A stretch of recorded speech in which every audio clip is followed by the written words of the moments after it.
Hey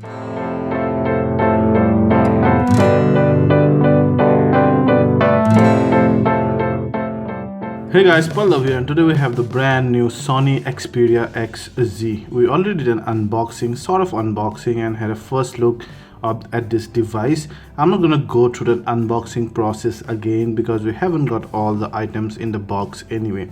Now we'll straight away go to the hardware of this device, and this is, by the way, the full review. So we'll talk about the performance, camera test, and how the UI works, and at the end we'll try to justify whether this device actually deserves your time and money, because it's a flagship device, expensive device. So that's why it's important that you go through the whole video here if you are planning to buy this device at all. Note that we have the blue color, it's called forest blue. It's also available in black and white, but this color is my favorite, and it's different and it's very nice and it's sexy, I would say. That's the least. Also, they say it's a full metal body, metal and a glass on the front, Gorilla Glass 4 protection. This one they call as alkaloid metal. Now this kind of metal alloy, I would say, would give that extra shine to the body, and that's, you can see here, it's a matte finish and it's seamless. It's not different piece of metal here, it's a seamless metal body. It's not exactly unibody because this part is different. However, it has Sony's signature, prominent vertices design here and kind of that symmetrical design. This part and this part is similar. The measures are all parallel, and that's great. And I absolutely love the look of this metal and also the feel. Yeah, so you have the 5.2 inch screen, full HD resolution. 5.2 inch is perfect. You have a 13 MP front camera, although no flash, mind you. The NFC area is there and some of the sensors. Your shortcut key is gonna be on the display. Here you have the dual hybrid SIM card arrangement, so 2 SIM card or 1 SIM card plus 1 micro SD card. You get 64 GB internal storage anyway, so you might not need that micro SD card at all. USB-C type port and a mic, and then you have a dedicated camera button, a volume rocker, and then Sony's signature power button where the fingerprint sensor is integrated. I told you before also many times, since Sony had incorporated this one, this is the best place ever to keep a fingerprint sensor, and I really appreciate Sony for that. 3.5mm jack, another sensor. Behind you have the Sony G lens. It's a 23 MP resolution 1x2.3 inch sensor. That's quite big. That's bigger than most of your flagship, be it the iPhone 7 or the Galaxy S7 Edge. You also have what they call a tri-sensor arrangement. Here you have a laser autofocus system, also have an LED flash. You also have an IR sensor that's kind of corrects the white balance in difficult light condition.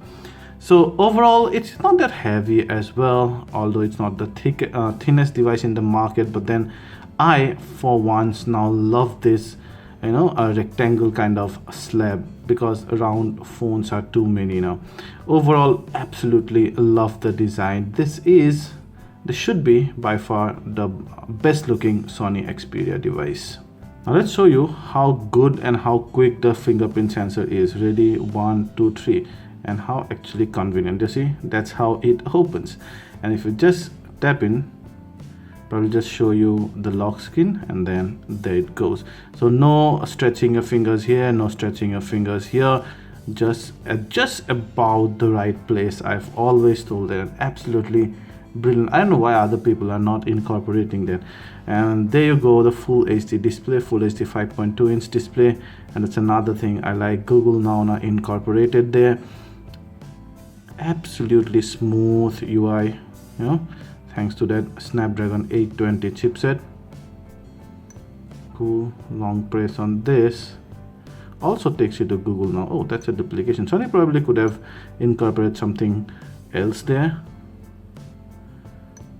Yeah, long press to the various stuffs. All. Let's check out some of the apps, but before that, let's go to settings. About phone, you can see Android Marshmallow, and that's the model number and such. we'll just quickly go to the storage and memory to see how they are using that. So I can go here and then go to advanced and then go to storage. 64 GB, 19, roughly about 20 GB is used, so 44 GB is available, still good enough. I don't have any games installed though here.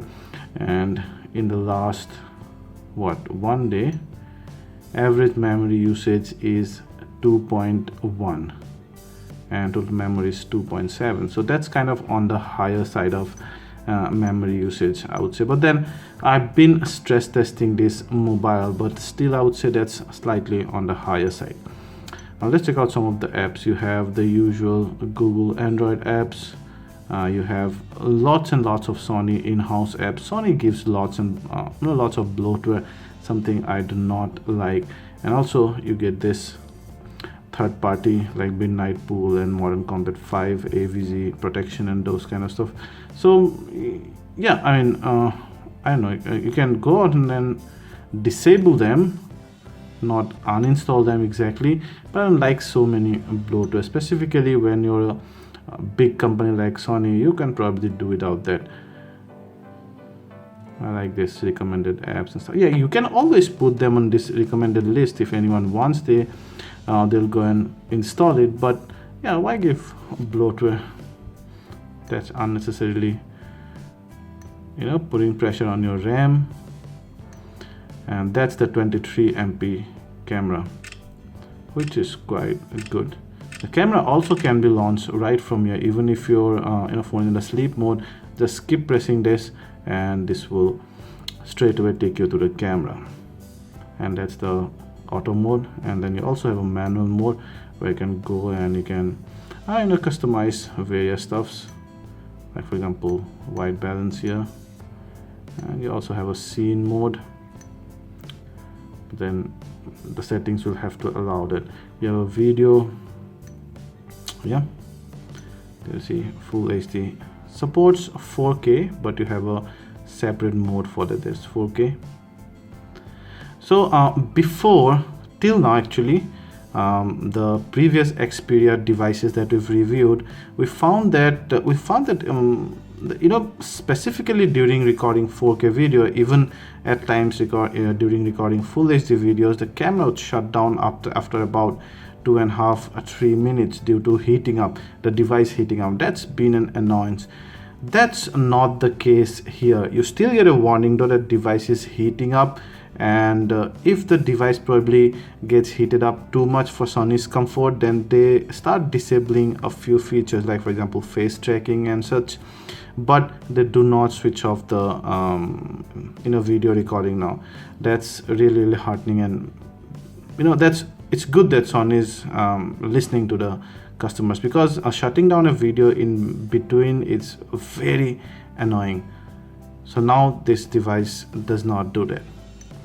That is the front camera, and I like this 13 MP front camera, one of the highest res front cameras. Nice, good, you see detail out there, very nice. I would have liked the flash here. I think that's one of the thing definitely Sony can incorporate probably in the future devices.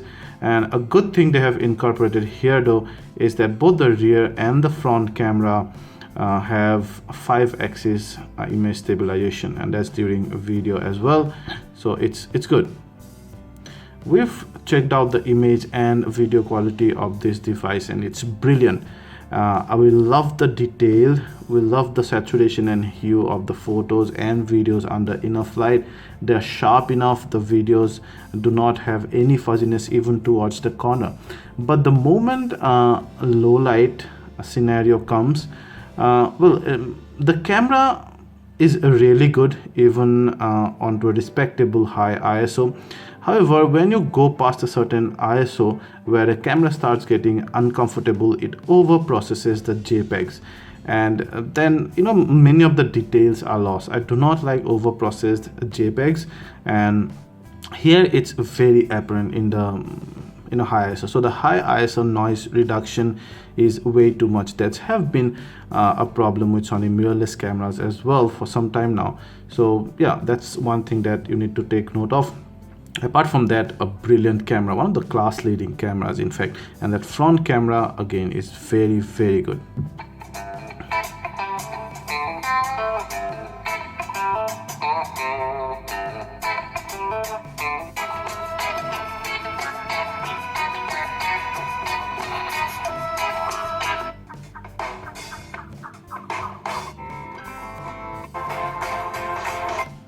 So yeah, not very loud, but just loud enough for inside the room. And I like the bass and the treble. The bass is nice, it's boomy, quite nice bass. Well, the treble is checked at sometimes. The bass kind of overshadowed the trebles at time, but I guess overall the speaker quality is quite good. Now when you look at the video that I'm playing right here, you'll see that even the surround sound is actually really good. All of this sound and display technology are coming from the Sony TVs, which by the way are some of the best technologies in the industry. I just was like, what? Totally natural voice. The display here has a brilliant viewing angle. You can see it's a night scene, and even from here you can almost see it. Yeah. Oh, yeah, of course. Our greatest masters are disappearing. I fear. So yeah, good sound quality as well. We did some benchmark testing on this device, and yeah, that 820 scores pretty good. Not the top device, but towards the top in most of the cases. We also threw in some games in that, and it could play all those games perfectly. So then guys, what do you think about the Xperia XZ? So that's the end of our full review, and let's quickly talk about some of the pros. Number one pros is the camera quality, both the front and the back, and that 5-axis image stabilization. This is a great vlogging camera, specifically the front camera. You're looking at yourself, you're getting 13 MP, and you're also getting an image stabilization, although I would have loved it if you'd also get a flash. Number two is the design and build quality. Very premium, nice, sexy design, and that color, oof, to die for. That fingerprint sensor is in the perfect place, so ergonomically it's perfect too. And the UI, the Sony UI has always been very stable. It's not skin deep out here, marshmallow. It's quite light, stable, fluidic, and fast. The apps are good. They could have done without those bloatware. That's one thing. The sound is above average, definitely has a good amount of bass, the speaker, but then could have been better. And oh yeah, you still get that water and dust resistant here. We stopped talking about that long ago because almost all Xperias get that now. It's quite natural for an Xperia to get that kind of a certification. iPhone gets it only this year. Anyway, now what's wrong with this device? Almost nothing except the price. Just under 50,000 Indian rupees. That's very expensive, but it's a flagship. It's got all cutting edge technology, all the latest spec sheet, but still I think 50,000 is on the higher side. We've always had some problems, some of the other problems with the Xperia line. They always tried to be the best, but then there were this slightly rough at the edges, small nigging problem, here and there. They're kind of bogging them down.